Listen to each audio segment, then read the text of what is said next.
Muito bem, pessoal, e hoje o Clique Espumoso está aqui na cidade, não sei se dá para falar a base que a gente está nesse momento, né? Vai que atrai alguns fãs aqui. A gente está aqui na cidade de Birubá, na casa da mãe do Tom Miller, que é a figura por detrás do canal Verdade Mundial.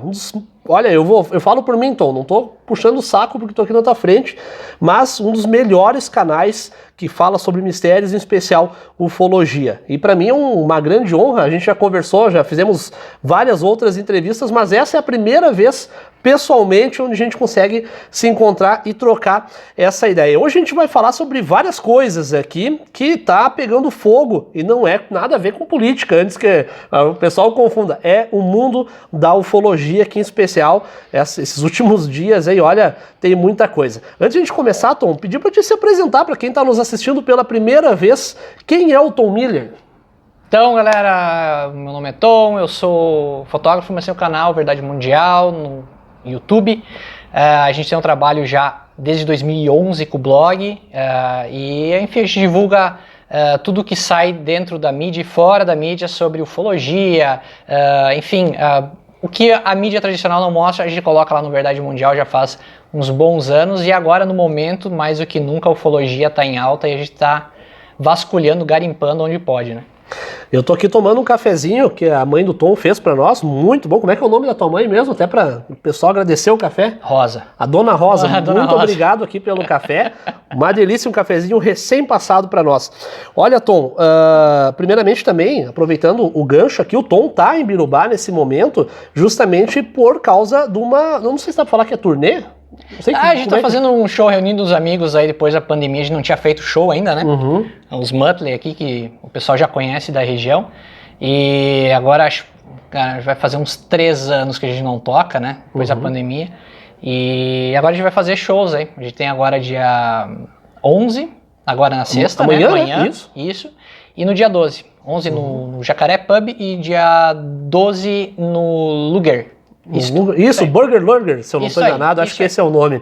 Tá aí então, né? Agora vocês já sabem, primeiramente, o que o Tom tá fazendo aqui em Birubá. Não vão achar que tem algum disco voador nesse momento e ele tá investigando. Não, ele tá fazendo aí essa turnê com a banda. Mas, Tom, começando agora aqui falando um pouquinho, nesse nosso bate-papo descontraído, sobre ufologia. Olha, nos últimos dias, né, parece que o mundo da ufologia pegou fogo, literalmente.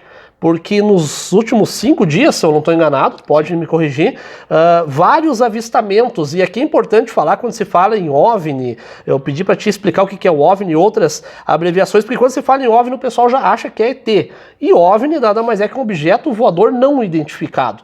Sim. E o que está acontecendo essa semana, para quem está em casa poder entender a grandiosidade desse momento, e a gente conversava antes, e eu acredito que seja um momento histórico e ímpar na nossa atualidade, porque lembra muito a Noite dos Discos Voadores. O que foi a Noite dos Discos Voadores? Né? Foi um evento que aconteceu no dia 19 de maio de 1986, onde envolveu, né, especificamente a Força Aérea, com situações em que pilotos avistavam luzes, né, e aí a Força Aérea acaba liberando, acho que 5 ou 6 caças, não me lembro, para tentar interceptar.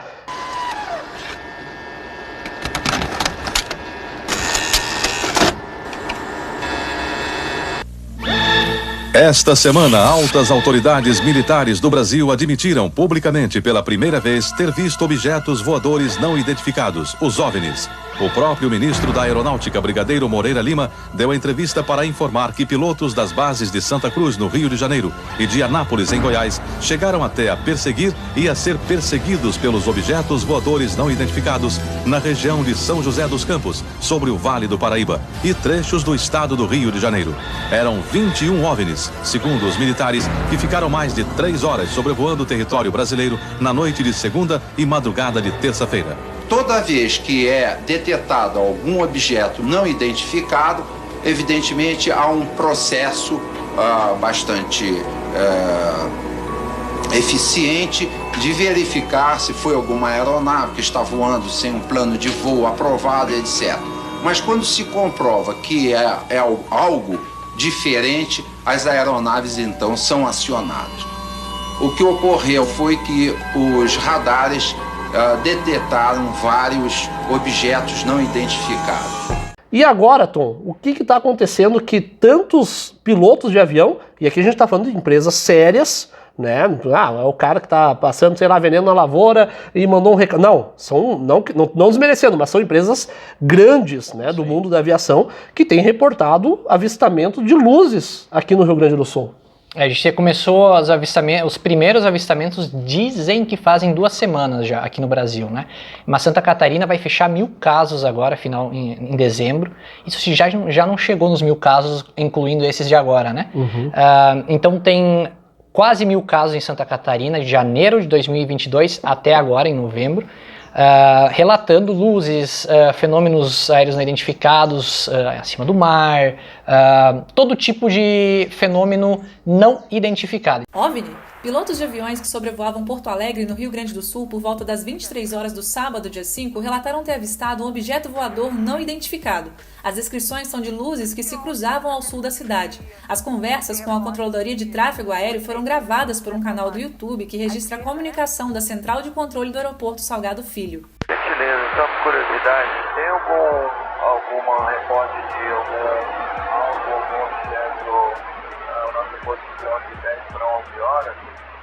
Praticamente sobre Porto Alegre, um pouquinho ao sul. Ao que recebe resposta negativa da atendente, ele continua.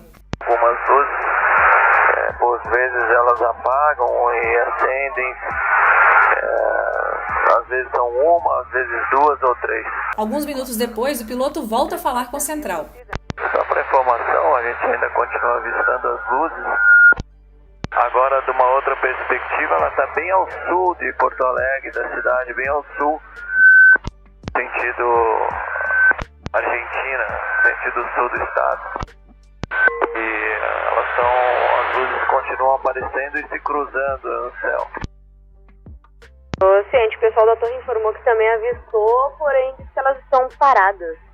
E a princípio não interferem na aproximação. Questionado pela controladora, um outro piloto do voo 4657 da Azul responde. Informar vocês, mas iam falar que eu tô louco. Na verdade, nós estamos vendo essas luzes desde lá de Confins. São 3 luzes girando em espiral entre elas aqui, bem forte. O senhor tem condição de informar a altitude, mais ou menos? Olha, a gente estava no nível 380, elas estavam bem mais altas que a gente e na nossa proa, durante o voo todo. O voo partiu de Belo Horizonte por volta das 21h25, com chegada em Porto Alegre às 23h42. Em nota, a Azul respondeu que seus tripulantes seguem os mais rigorosos protocolos de segurança e que qualquer eventualidade é comunicada imediatamente ao controle de tráfego aéreo e segue para investigação das autoridades competentes. Já o voo Latam 3406 deixou o aeroporto de Guarulhos, em São Paulo, às 21h55 e pousou em Porto Alegre às 23h31. Ao Estadão, a empresa apenas informou que seus tripulantes são treinados e orientados a reportarem qualquer eventualidade de forma imediata ao controle de tráfego aéreo para as devidas orientações. Então, como tu falou, né, as pessoas tendem a imaginar já um disco voador, aquele prato cheio de luzes voando. Mas são fenômenos. Às vezes são orbes de luz, são bolas de luzes, né? Às vezes são fenômenos não identificados que adentram, saem do mar, que também é bem interessante, que é o que mais acontece. E agora, depois desse geralzão que foi feito em Santa Catarina e visto que tinha muitos casos, começou a surgir então os relatos dos pilotos, né? Que na minha opinião é o que mais conta, né? Porque são pessoas sérias e idôneas, né? Isso aí, são pessoas com milhares de horas de voo, fazem rotas que já conhecem na palma da mão, né? Já tem uma experiência vasta com luzes, com estrelas, com planetas, com outros aviões, problemas com balões em algumas cidades grandes. Então eles sabem identificar o que é um balão, o que é um drone, enfim, eles têm um conhecimento vasto, isso a gente não pode negar. E agora, na sexta-feira, houve os primeiros relatos então dos pilotos que avistaram em cima de Porto Alegre. Uma semana atrás, praticamente. Isso, praticamente uma semana atrás, né? E eles começaram a avistar luzes sobre Porto Alegre, em direção à Lagoa dos Patos, né? Foi o primeiro contato. Isso foi tudo registrado via rádio amador, né? O pessoal lá de Porto Alegre que gosta do radioamadorismo, capta então a conversação entre o piloto e a torre, e fazem por hobby, eles não tinham nenhuma pretensão de captar isso. Só que chamou a atenção deles quando eles falaram das luzes, né? Porque não é muito natural o piloto falar assim abertamente com a torre. A maioria não quer devido aos protocolos, a ter que informar a defesa aérea, preencher uma papelada tremenda. Então a maioria fica entre os pilotos e já era, acabou o assunto, né? Dessa vez, para chegar ao nível deles relatar, é porque tinha algo muito grande sendo visualizado por eles, né? E até eu acho interessante, Tom, com toda essa história, eu acabei conhecendo aqui um aplicativo, não sei se tu conhece, que é o Flight Trader, acho que é assim que se fala o nome, se eu não estiver falando o nome errado aqui, mas é um aplicativo que mostra em tempo real a quantidade de aviões, né, que em tempo real, porque eles se mexem, ou seja, tu tá acompanhando na hora os voos, exatamente, né, e tu vê a importância dessa questão dos pilotos, né, avistarem e já relatarem esse avistamento, até para quem tá entender, mas o piloto quer se promover, não, porque quando tu tem uma aeronave sobrevoando isso na qualidade do piloto, ele até para pousar o avião ele precisa da autorização da torre de comando. E só para mostrar para vocês que estão em casa agora, nesse momento, eu entrei aqui nesse aplicativo que mostra, então, em tempo real a quantidade de aviões que tem sobrevoando, porque aqui em especial em Ibirubá, a nossa região, tu olha para cima, raramente tu vê um avião passando. Diferente, por exemplo, em Caxias do Sul, que tu toda hora tá vendo avião. Eu morei também em Afonso Pena, no Paraná, tu tem aquele contato, só para o pessoal que está em casa entender a quantidade de aviões que tem nesse momento sobrevoando o território brasileiro.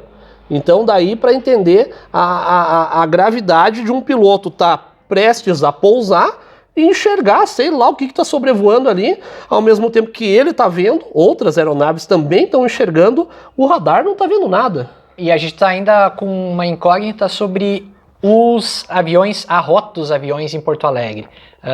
Entre ontem e hoje, a gente recebeu alguns e-mails de pessoas que também têm, por hobby, ficar analisando as rotas, ficar pesquisando o Fly Radar, enfim, os aplicativos de voo. E eles repararam que diminuiu muito o número de voos em Porto Alegre.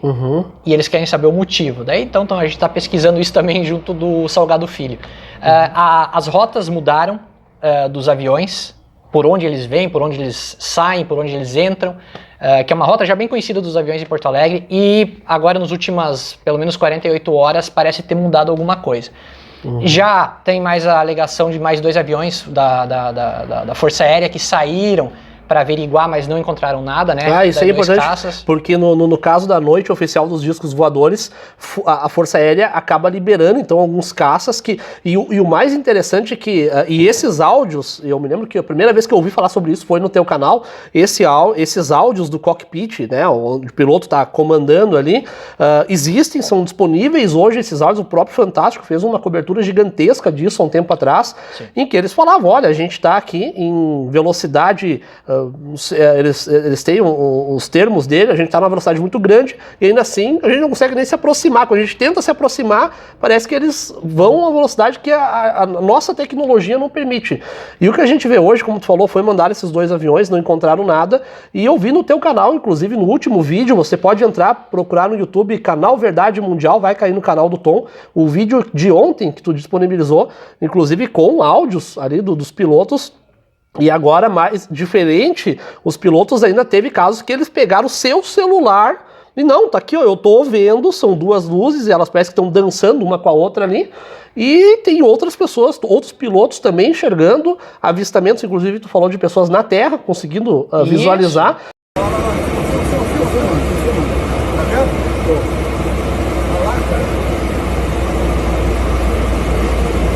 Agora. Dia 8 de novembro de 2022, estamos a 34 mil pés, estamos vendo essas luzes aí, já tem uns 10 minutos, elas vêm, aparecem e desaparecem. Olha lá, no mesmo local, são 2. E aí eu vi que tu levantou uma informação que eu tinha pensado nisso, tu acabou esclarecendo. Será que não são balões meteorológicos? Será que não são drones? Mas aí o piloto fala que ele está a 34 mil pés de altura, ou seja, isso é uma altitude de cruzeiro. Tom, tem como um drone, um balão meteorológico chegar nessa altura? Não. Drones, até uma coisa boa a frisar, nem todo drone é aquele que a gente conhece, comprado na lojinha, comprado na internet, para filmar casamento, para fazer filminho. Tem drones sim, que podem ir muito alto, podem carregar pesos absurdos, até na própria agricultura hoje está se usando o drone para fazer, enfim, pulverizar, mas tem drones sim que eles podem atingir umas altitudes, mas isso a nível militar. Nível militar. Né? Que é o que a gente vê na guerra da Ucrânia. É o que a gente vê, isso, eles sim, usam os drones já para fazer isso, né? São drones até para sumir da visão de quem tá, né? E até é importante que esses drones não são esses que a gente, como tu falou, com aquelas 4 hélices, eles são, parecem aviões mesmo. Isso, né? são aviões. Se olhando, parece até um míssil com asa, né? Eles são realmente algo... No chão, ele é do tamanho maior que um carro, né? Então, são gigantes. Mas o que eles estariam fazendo em cima de Porto Alegre... Até falaram que podem ser drones chineses. Isso, os drones chineses, o exército americano já está tentando jogar a culpa nos chineses, né? Mas os pilotos verem isso na distância, filmar, principalmente no celular, se a gente pegar hoje e fazer uma filmagem da Lua, a gente vê como a Lua fica pequenininha no celular, né? Ele não pega nem as estrelas. Nem as estrelas, mesmo tu vendo aquela Lua imensa. Então, se o piloto chegou e filmou aquilo e ficou imenso no celular, imagina o tamanho que a olho nu aquilo lá tava no avião, né? Até um dos pilotos falou que parecia um farol iluminando. Isso. A ideia deles, primeiramente, é que era um farol ali em Santa Catarina, né? Algum farol fazendo a luz. Mas não, tava rente ao mar, não era farol. Foi descartado então farol, drone, balão, aviões menores, helicópteros, tudo, zeraram todas as possibilidades. Daí, ontem, até eu coloquei no canal, eu fiz as pressas de ontem, foi caótico, eu nem sei como é que ficou. Não, ficou muito bom. E ainda bem que eu não olhei, eu falei assim, eu coloquei no ar e falei que seja o que Deus quiser. A gente tinha recebido de última hora uma análise sobre a Race Tracker do Starlink. Importante, do Elon Musk, que todo mundo estava dizendo que podiam ser aqueles satélites que estavam... Isso, existe um erro que está acontecendo, e está acontecendo agora porque ele está passando nos últimos dias aqui por cima do Rio Grande do Sul. Então, para ajudar ainda, para piorar a situação, tem o Elon Musk na história. Sim, ele dá um reflexo. O Starlink... Há tempos atrás, há uns 3 anos atrás, quando eles estavam lançando, eles faziam uma carreira com várias luzinhas. Lembro, 2019 isso. 2019, isso. Que inclusive causou um pouco de pânico para algumas pessoas. Era uma fileira, parecia de um monte de estrela andando junto. Isso aí, parecia um trenzinho assim no céu, né? Era a coisa mais linda de ver. E eles foram ficando cada vez mais brilhantes. Isso foi preocupando. E os astrônomos falaram, ele vai ter que dar um jeito. Então foi dado um jeito, eles conseguiram reverter isso e tirar ele da altura onde ele fazia esse brilho com o Sol. Porém, tem alguns pontos que, quando ele passa no Sol, como é que eu posso explicar? A Terra está aqui, ele está aqui. Quando ele bate no Sol, ele bate só nessa área aqui. Então ele dá um brilho grande e some. Sim.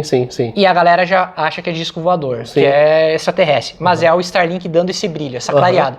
E tem até na internet, pessoal, quem quiser, escreve lá Starlink Tracker, vocês vão achar vários sites que monitoram onde está passando Starlink. Então, se você viu algo na noite, procura se é a ISS, procura se é o Starlink, vai ter certinho se passou em cima da sua cidade, se passou perto do seu estado, né? Que às vezes mesmo longe ele pode refletir. Até porque essa questão de refletir é muito semelhante ao que acontece com a Lua. Porque a Lua, para quem não sabe, ela não tem luz, né? Ela é o que a gente enxerga como a Lua sendo brilhosa, nada mais é que o reflexo do Sol nela, né? Vindo em direção a nós. É praticamente isso. A diferença é que o Starlink está ali correndo, né? Ao redor da Terra, e quando ele passa em certo ponto, o Sol baixa e ele brilha. Porém, foi descartado porque essas luzes ficavam brilhantes por muito tempo. Foram mais de 10, 20 minutos elas paradas ali. Então, é bem fácil. A astronomia, ela tenta bater na tecla que é o Starlink. Né? A gente vê vários astrônomos com canais famosos que eles dizem, para nós é drone ou é Starlink, né? Mas a gente sabe que não está acontecendo isso agora. Os pilotos estão falando isso. É até uma ofensa, eu acho. Pessoa que estuda tanto que nem um piloto tem que ouvir que não. Tu tá vendo errado. Tu tá vendo errado, né? Uma coisa que não é habitual dele, ele sabe que não é habitual. Tá em cima do mar, não tem nenhum navio. Até que se sabe, nenhum navio que vá fazer um brilho daquele tamanho, daquela imensidão. Então sobra a questão de onde é que está vindo essas luzes, né? Se vem de fora, se vem de dentro do mar, quem que está controlando isso, né? O que o drone chinês vem fazer no meio do mar ou aqui no interior da linha 2 em Ibirubá, numa plantação. Exato. Até isso é importante falar, Tom, para quem está em casa agora, ele fala em questão de drone chinês.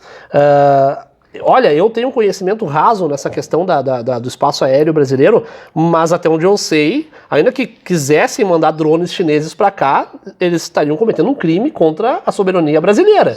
Eu estou sobrevoando uma área de um país que não é meu, né, que está interferindo numa rota de voo, ou seja, eu particularmente não acredito que seja drone chinês, né?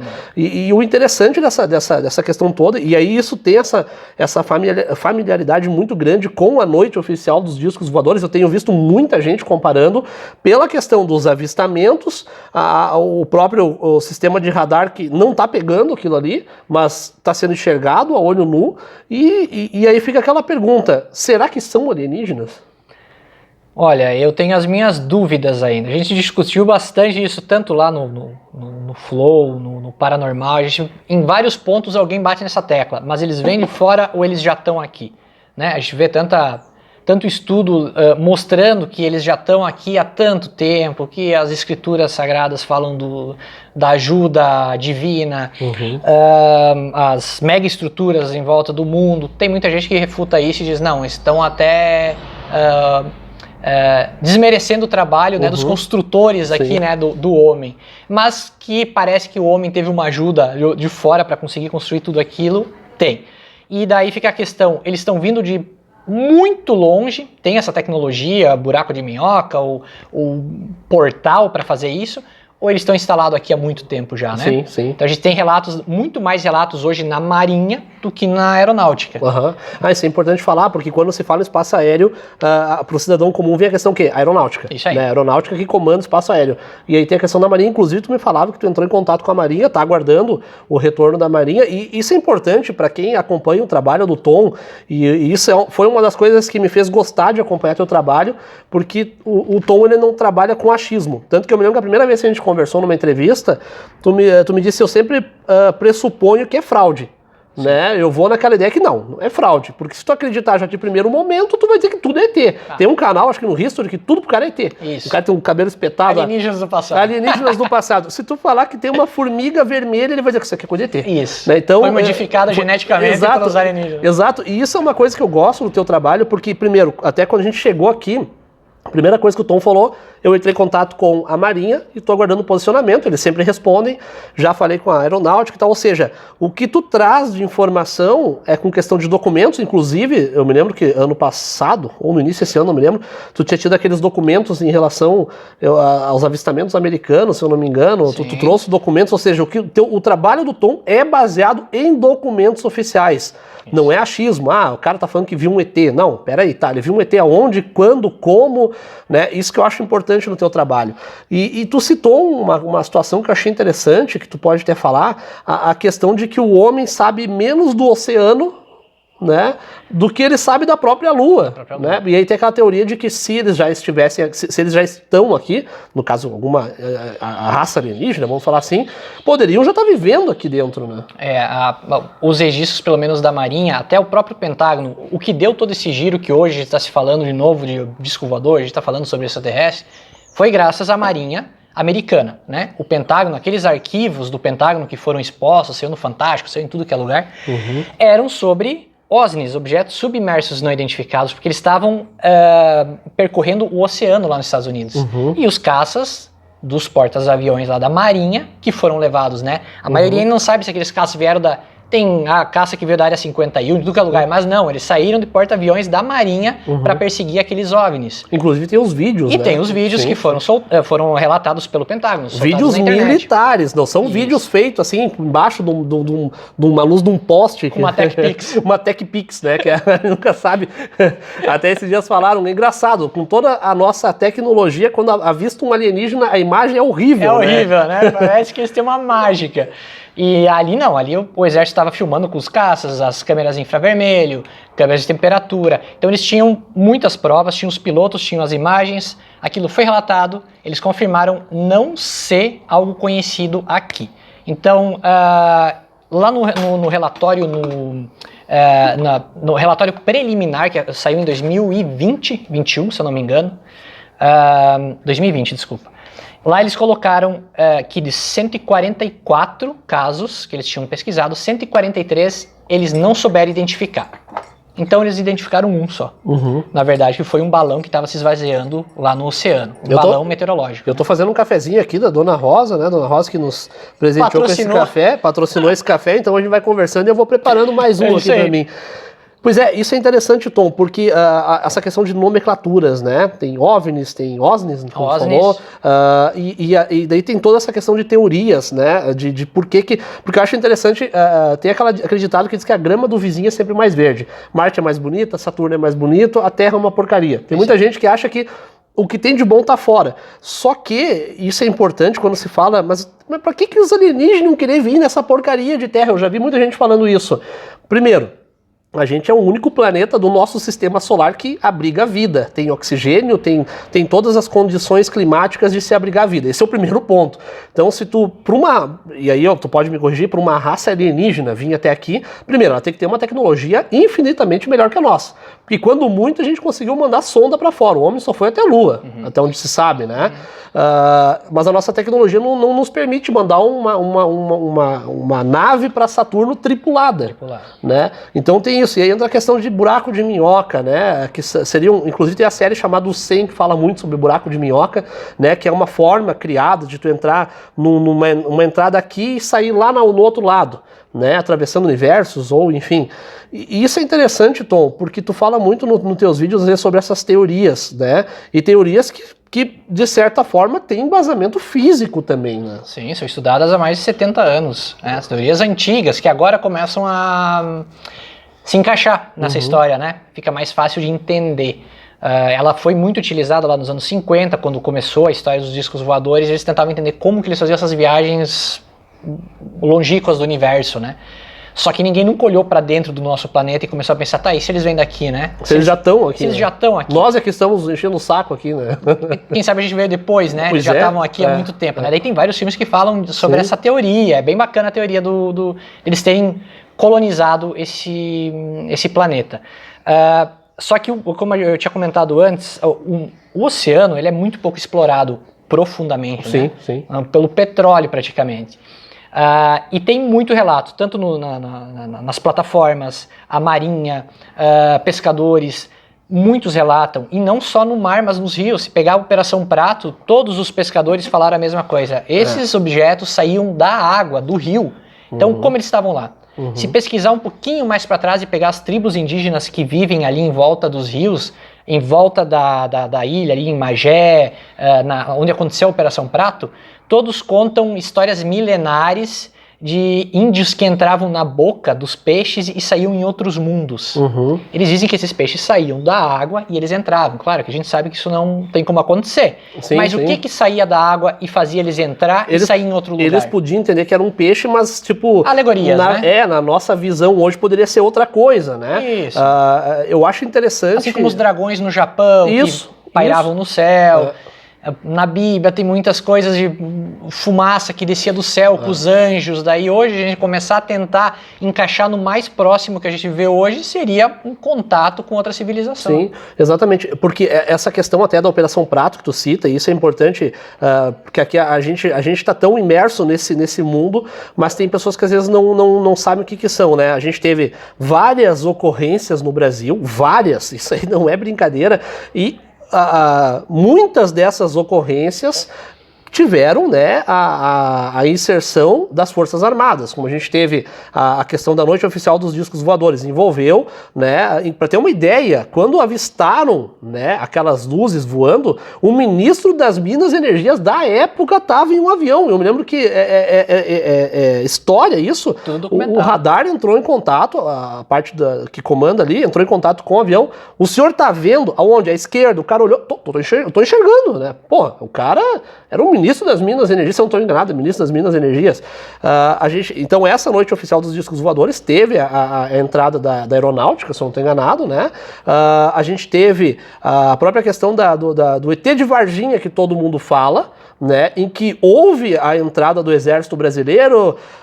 Algumas informações que chegam a ser até... Eu sou apaixonado pelas Forças Armadas, mas chegam a beirar até o ridículo algumas das falas. Não, na verdade não era um ET, era um anão que tomou uma chuva de granizo, ficou deformado, e daí ele, sei lá, caiu um raio nele, lá ele ficou deformado e pegou fogo. Pô, pelo amor de Deus. No dia 20 de janeiro, estava chovendo muito, muito forte em Varginha, correu um temporal, e nós estávamos com uma solenidade aqui em Três Corações dos nossos caminhões, esses caminhões Mercedes-Benz, que eles estavam ainda na garantia. Então nós deslocamos 2 caminhões até Varginha para que fizesse a manutenção prevista. Tudo disso aí, no desenrolar de toda a história, houve uma série de coincidências de fato. Havia no hospital de Varginha um casal de anões, onde a senhora estava grávida para ganhar um neném. Isso coincide com o fato de a ESA ter pegado essa criatura, ter colocado no caminhão e levado para o hospital de Varginha, onde o pessoal disse ter encontrado um casal de ETs. Pô, pelo amor de Deus, né? Quem é que vai acreditar nisso, né?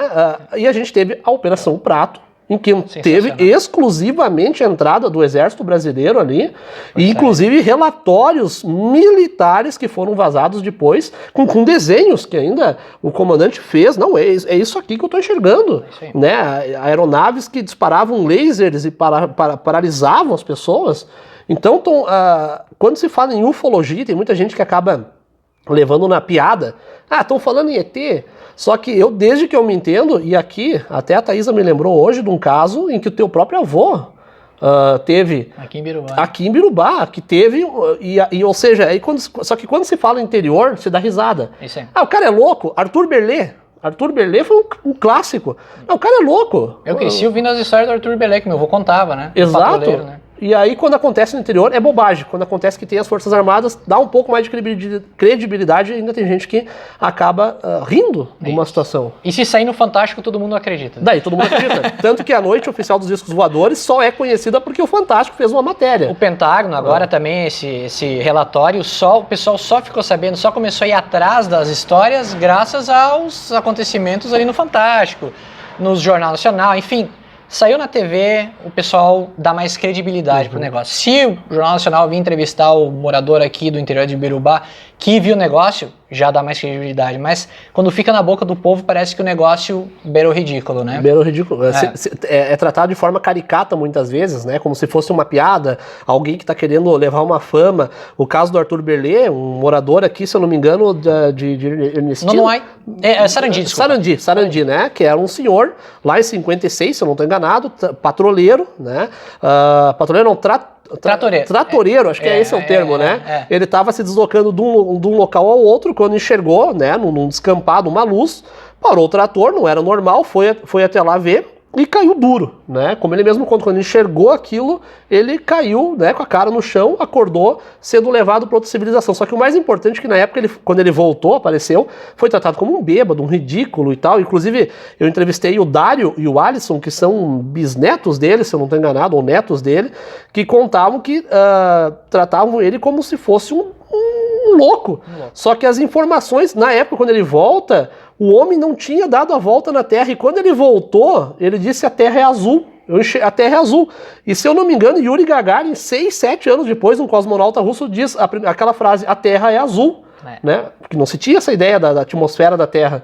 Então, é isso que eu digo, Tom, é muita informação que a gente não tem ainda. Ele viu o celular, né? Ele viu as TVs que a pessoa olhava, conversava e a outra pessoa conseguia visualizar. E ele contou isso nos anos 50. Como que a pessoa não ia falar? Não existia isso. O cara é maluco, né? Como é que uma pessoa vai falar com uma TV e o outro vai se enxergar? Hoje a gente tá vivendo tudo isso, a gente tá gravando mais ou menos nesse modo aqui, né? Com tecnologia absurda. E na época ele foi ridicularizado, o Nelson Tasca, que foi o caso do levado para baixo da água também. Só que aí que tem essa discrepância do Berlete ser levado para fora da Terra, ver um outro planeta. Isso que instiga a gente a pesquisar ainda eles como sendo extraterrestres no contato aqui, né? Exato. O Nelson Tasca, não, ele já foi para baixo da água, 180 metros abaixo do nível do mar, fizeram experiências com ele, soltaram ele também em Chapecó. Ali pertinho, querendo não, é tudo aquela região ali. Uma região com ufologia bem alta. Só que um caso na Terra de extraterrestres, que ele sabia que eles não eram daqui e que estavam vindo alertar ele sobre o que viria a acontecer na Terra se continuassem os testes nucleares e tudo mais. E que hoje a gente sabe que realmente procede. E a gente está vivendo isso, né? Ele faleceu em 2008, se eu não me engano, o Nelson Tasca, mas hoje o que a gente está vendo do início dos anos 90 para cá foi tudo que ele previu lá nos anos 80 com esse contato que ele teve embaixo do mar, né? Até uma coisa que eu quero tratar contigo, Tom. no caso se eu não me engano, foi na Operação Prato, algumas pessoas que depois voltaram, militares ou não, acabavam simplesmente cometendo suicídio, morrendo ou sumindo. Isso aí. Né? Quando parece até aquela coisa meio hollywoodiana, assim, do MIB Homens de Preto, aqui, ó, olha pra essa luz vermelha e tu não lembra mais nem quem tu é. Porque teve muitos casos de pessoas que foram a fundo investigar isso e ou sumiram, ou desapareceram, ou do dia para noite falaram, não quero mais me envolver. E na Operação Prato que teve até um coronel, tu pode me corrigir, eu não me lembro quem é que morreu ali, que deu uma entrevista numa semana, abrindo o jogo, e na outra semana encontraram morto. O coronel Irangel Holanda Lima. Conversamos com o Paulo Costa, que é o dono da olaria, ele autorizou e nós fomos para lá. Quando nós chegamos, eram umas 7 horas da noite, mais ou menos, estava chovendo. Uma chuva, não era temporal, era uma chuva. Agora, os agentes foram para dentro de uma casa, que era a casa do zelador, lá do caseiro, lá dessa olaria, do vigia. Foram lá tomar café, uma bolachinha, uns troços lá qualquer. E eu não ia me preocupar com café, com coisa, eu era o chefe da equipe. Eu não podia estar me preocupando com café nem bate-papo. Eu estava lá olhando, fiquei olhando para ver se via alguma coisa, se alguma coisa acontecia. Realmente, quando eu estava do lado de fora, veio não vi uma forma, era uma coisa escura. Não deu para detectar a forma, se era discoide, se era eletrizante, não dá. Estava chovendo, mas você via a luz. Uma luz verde, forte, e uma luz vermelha. E esse troço fazia um barulho, um barulho de ar condicionado, mas bem mais forte, parecia que fosse uma turbina. Aquele barulho de turbina. Não era barulho de jato, era um barulho de uma coisa girando, uma coisa. Isso dá para entender? Não é diferente. Não é barulho de jato. Era uma coisa como liquidificador, era mais forte do que ar condicionado. Esse troço passou em cima de onde nós estávamos, em cima de onde eu estava, na porta da casa, e estava chovendo, eu estava olhando. Ele passou, livrou a árvore e saiu, mas estava muito baixo. Ora, avião não faria isso nunca. O piloto que fizer isso é morto, é defunto. É perigoso demais com um dia claro, imagina com chuva e de noite. E ele fazia isso com segurança. Então ele passou e foi embora. Capitão, quer tomar um cafezinho? Pô, acabei de ver um treco aqui agora que apareceu muito estranho. Aí, então tá ok, vamos tomar um café e vamos embora. Entramos no barco. Aí fomos para esse lugar aonde o Luiz tinha estado. Paramos, o barco eu desci, fui andando, foi até a árvore onde ele tinha feito o giral. Aí ficamos ali embaixo. Então nós fomos para esse lugar. Como a maré estava enchendo, a gente estava com água cada vez mais crítica, né? E a gente chegou a uma posição que a gente já estava, uma situação em que a gente já estava com... Nada tinha acontecido. Ele já estava com a máquina fotográfica, com tudo, com a mão suspensa. Já daqui a pouco eu tenho que subir numa árvore dessa, senão mergulhar com o equipamento com tudo. A maré foi enchendo e nós estamos... É assim rápido? É. Umas 10 horas mais ou menos, quando nós decidimos ir embora. Vamos embora. Aí pegamos uma canoazinha que estava conosco, fomos até o barco, que estava parado na outra margem. Salvamos o equipamento e a gente não morreu afogado. Aí fomos lá, deixamos o equipamento no barco, pô, ficamos lá. Agora eu vou ficar mais um pedacinho. Ô, capitão, você não vai voltar? Não, vamos ficar mais um pedaço aí. Umas 11 horas, nós ficamos conversando, distraindo, fumando cigarro e tal. E lá no fim, o rio afunilava. Nós estávamos numa posição na margem esquerda do rio, direita do rio, e a gente viu o rio fechando lá na frente, afunilando lá na frente. A mais ou menos uns 2.000 metros, passou, vinha da esquerda, do norte para sul, cruzando o rio, uma luz muito forte, amarela, âmbar, como um sol, mas muito baixo, em cima das árvores. E cruzou o rio na mesma posição, mais ou menos, onde fica a casa do vigia, onde eu tinha visto a primeira coisa. Passou da região de vigia? Do vigia da olaria. Do vigia da olaria. Tá? Dessa olaria do Costa. Aí passou muito baixo. Iluminava o rio. Aí foi filmado isso.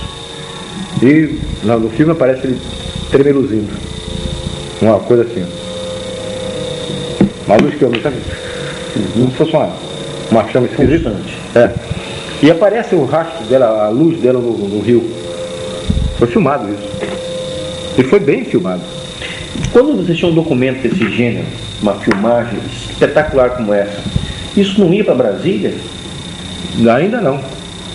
Ainda era retido lá no comando aéreo? Ficou depois é que a Brasília solicitou isso. Eu não acredito que o Brasília não acreditava muito nessa história, não. Tá? O Brasília achava que era o quê? Não sei. Meia dúzia de tanta coisa se fala. biruta no meio do mato, pesquisando. Eles não queriam se expor, né? Talvez isso é um negócio, a gente vai dar crédito a uma coisa dessa e tal, mas tinha colegas deles lá. Isso que os caras estão fazendo? Será que é verdade isso? Bom, isso foi 11 horas. A gente registrava a hora, a altura, direção, essas coisas todas que tinha que se preencher o relatório. Isso agora mesmo é que eu não saio daqui. Agora nós vamos ficar. Mas não tínhamos levado comida, não tínhamos levado café, não tínhamos levado nada, água, nada. Aí o Luiz se propôs a ir à casa dele, no casebre na beira do rio, para fazer um café, trazer alguma coisa, pão, bolacha, sei lá o que fosse, para que a gente pudesse ficar mais à noite, beber água e tomar um cafezinho, um negócio. Aí ele saiu com um barquinho e tinha no meio do rio uma ilhota. Não tem mais do que 15 ou 20 metros de largura não, mas é muito comprida. Parecia submarino no meio do rio. Tá? Tem vegetação.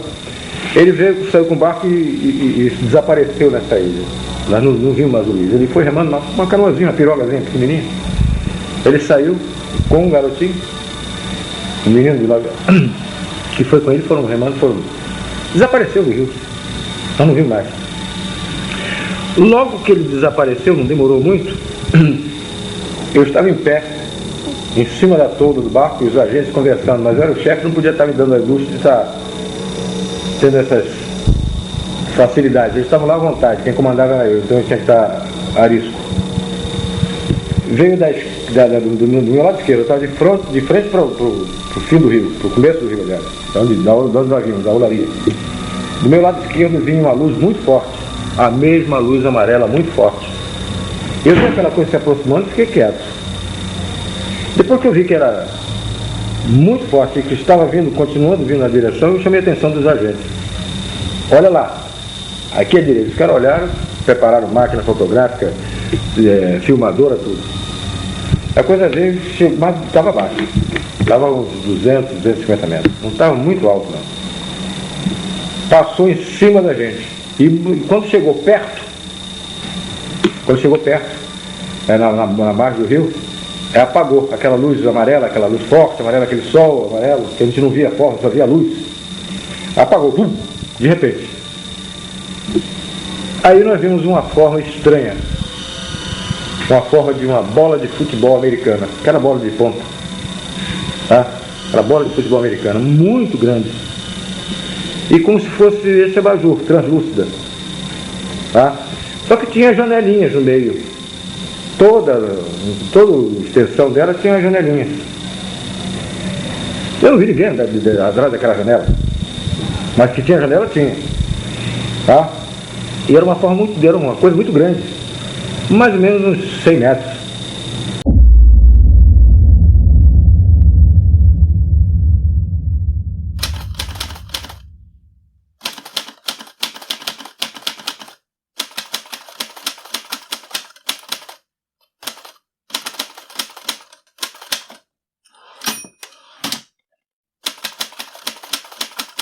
Que era o coronel que chefiou toda a Operação Prato, né? Ele que comandou o negócio todo, não acreditava em disco voador, em OVNI, em extraterrestre, e estava indo lá especialmente para dizer, pessoal, fiquem calmos que isso aqui é tudo problema de comunicação, vocês estão em histeria em massa, a gente vai resolver isso aqui, né? Vamos provar lá que isso aqui é Júpiter, que é não sei o quê, isso vai ser bem fácil.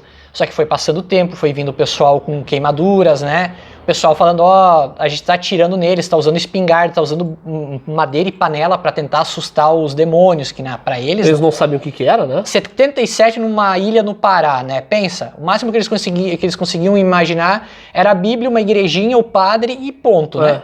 Então era a base deles. E foi acontecendo até que uma certa noite lá, pairou uma nave com uns 90 metros de diâmetro em cima da cabeça dele. Que, inclusive, ele desenhou isso. Ele desenhou. Isso está no relatório oficial. Hoje são mais de 1000 fotos já registradas da Operação Prato, não sei quantas horas de vídeo, que até hoje não se sabe com quem que tá, e os documentos que estão liberados para quem quiser ver, é só entrar no Arquivo Nacional, vocês vão ter acesso a toda a documentação, ao relato das testemunhas, as notas dos militares sobre os ataques feitos pelas luzes. Então eles detalham, o militar é legal porque eles vão a fundo, eles detalham o tipo de picada que a pessoa recebeu na pele.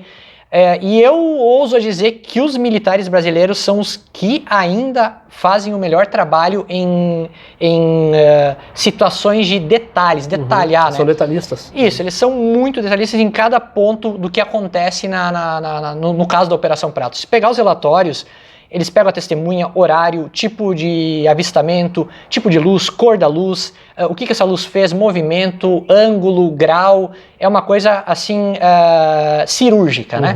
Coisa que os americanos não fazem.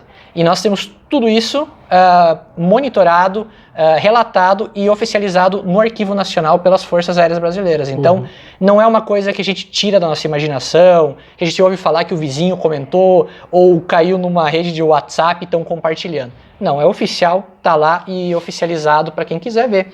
E agora a gente tá vivendo isso de novo aqui em Porto Alegre, né? Uma coisa que a gente falou antes, histórica, né? Histórica. Só as pessoas não se deram conta e que a noite oficial dos OVNIs foi uma noite, né? Em 86. E a gente tá vivendo uma semana já. Uma semana desses avistamentos. E o mais interessante, porque daí quando a pessoa vai falar, mas isso aí é bobagem? Se fosse bobagem, não estaria tomando a proporção que tá tomando. E aí nessa questão, Tom, de pessoas que somem, desaparecem, mudam o testemunho, tu que tem esse canal, que inclusive o canal do Tom Miller hoje está com 372 mil inscritos, né? Pelo menos até eu olhei ontem, acho que era isso. 352. 352? 53 hoje. Errei por pouco, né? Mas, ou seja, é um canal que está tomando uma proporção muito grande.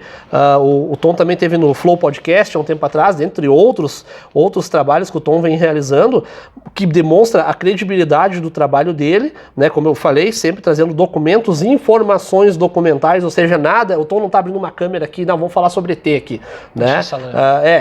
Encher linguiça, encher salame, né? Não, são coisas com foco. E isso que eu te pergunto, Tom, porque o teu trabalho já vem de uma longa data, trabalho sério. Tu nunca foi ameaçado? Sim. Já foi ameaçado? Sim, não. Na pesquisa de Varginha. Quando eu comecei a contatar o veterinário, quando eu cheguei... tu entrou em contato com os caras lá? Sim, isso, mas isso... 2008, nem internet a gente tinha direito, né? Então era tudo na base do telefone. Sim. Eu ligava lá, procurei, daí eu consegui com o veterinário, já consegui o contato do pessoal da IESA lá, né? Da ESA? Da ESA, isso. E... A ESA, pra quem não sabe, é a Escola de Sargento das Armas, isso. Que fica em Três Corações, Três Corações, do ladinho de Varginha, isso aí. Eles que cuidaram daí de todo o processo ali, né, da captura das criaturas, ou enfim, do recolhimento do anão que estava machucado. E apedrejado. Não, ainda só que foi um casal de anões. Casal, né? Não era um anão, era um casal de anão.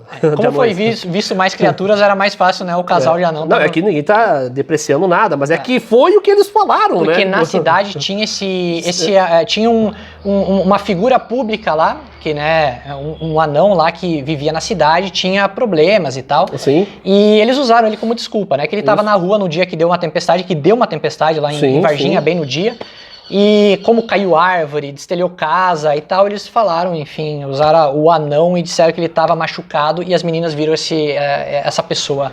Só não conseguiram explicar o porquê que um dos militares que tocou no cara acabou morrendo depois. Isso. Né? O cheiro de amônia que tinha no local, porque as meninas que foram fazer acho que atravessar um mato, se eu não me engano, né? Toparam com aquela criatura que estava ali. Diz que o cheiro de amônia era um absurdo que tinha no local, né? Então, assim, é tudo muito envolto. E aí, quais foram as ameaças que tu começou a ter em relação a isso? Era telefonemas. Na época, como não tinha... Eu já tenho e-mail, mas e-mail não era uma coisa que a gente usa hoje. O e-mail é praticamente a nossa fonte, né? Do contato.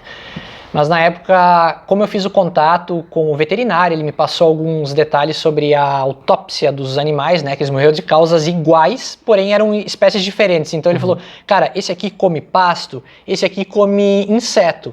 e os dois morreram da mesma forma. E os dois estavam no lugar onde a criatura foi vista passando, dentro do zoológico, porque tinha uma festa nesse zoológico. Uma senhora viu essa criatura e falou, olha, ele tá no zoológico. E daí a galera foi, enfim, investigar. Um dia depois encontraram os animais mortos, né? Eu queria saber o porquê daí a mucose enegrecida dos órgãos, né? Que aconteceu com esses animais, que não acontece com essas duas espécies, mesmo sendo diferentes. E o mesmo caso que aconteceu com eles foi uma das causas também da morte do Marco Xerezi, que tinha encostado na criatura. Era um militar, se eu não me engano. Era da brigada.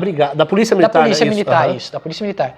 Ele encostou, ele teve um arranhão e que gerou, segundo o médico, o furúnculo ali, né? Que ele tinha tratado, ele falou, cara, é um furúnculo, não tem nada demais, ele tratou. Só que foi infeccionando e ele ficou de cama e falou pra mãe dele que ele queria falar sobre o caso depois que ele ficasse... E era um militar jovem. Jovem, né? Tava começando, mas ele não podia falar no momento. E daí, em questão de dias, ele faleceu.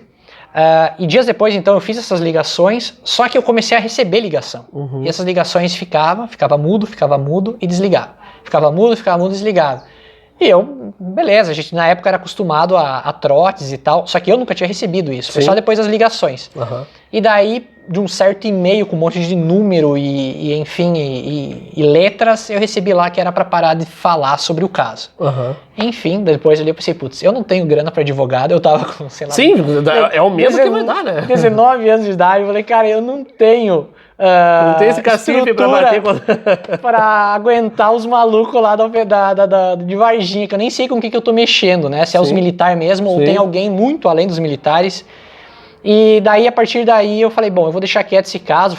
Daí eu fiquei uns bons anos sem mexer com ufologia. 2008, 2009 eu não mexi mais.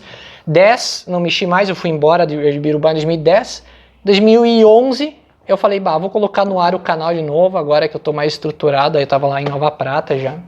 E daí ali eu coloquei de novo Verdade Mundial, que daí tratava de outros assuntos, uma conspiração e tal, e a ufologia.